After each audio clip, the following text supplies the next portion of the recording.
I'm going to be talking about predictable stages that a society goes through when it's in crisis. And I'm going to be talking about when it's time to panic. So as things happen, there are certain predictable steps, and depending on a crisis, the steps may vary. So, step 5 may be step 6, or step 6 may be step 7, depending on the crisis. But you know when you're in trouble when you get to the last two steps. So this is basically how it works. First, there is a problem that exists. Okay, we need to have a problem. The coronavirus was at one point just a problem in on the back of somebody's radar. We weren't really thinking about anything.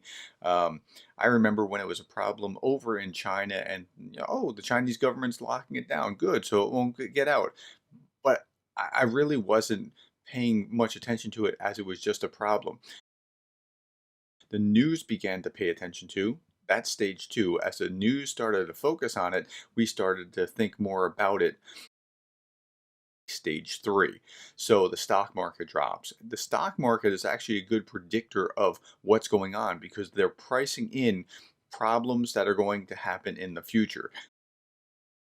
4 is there's a run on emergency supplies at the store.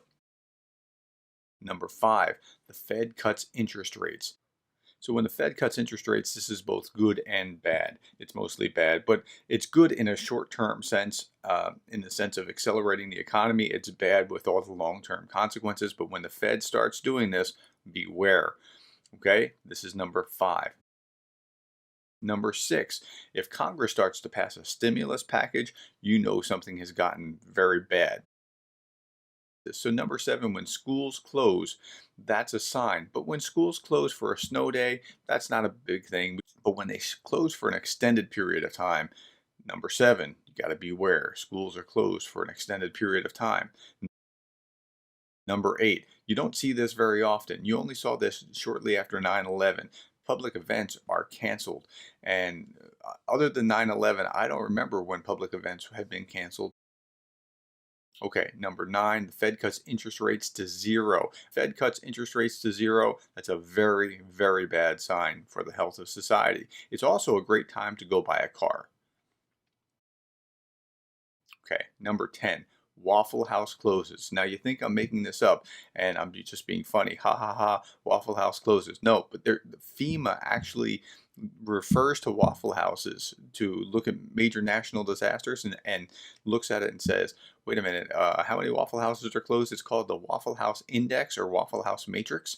So if Waffle Houses start to close, that is a very bad sign. Now, Waffle Houses, that was so far the most chilling sign to me.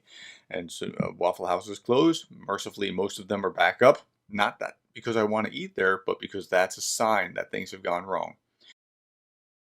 And then finally, number 11, the last one, when politicians are united. So we talk about all the time how, politicians snipe at each other. I really wish they wouldn't do this. Can't they all just get along?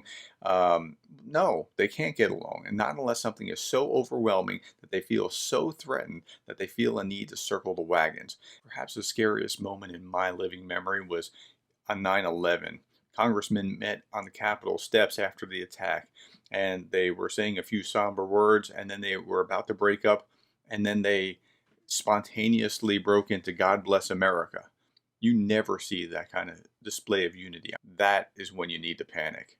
But we're not there yet. We're not to that place. In fact, we're starting to come out of the quarantine, the coronavirus pandemic.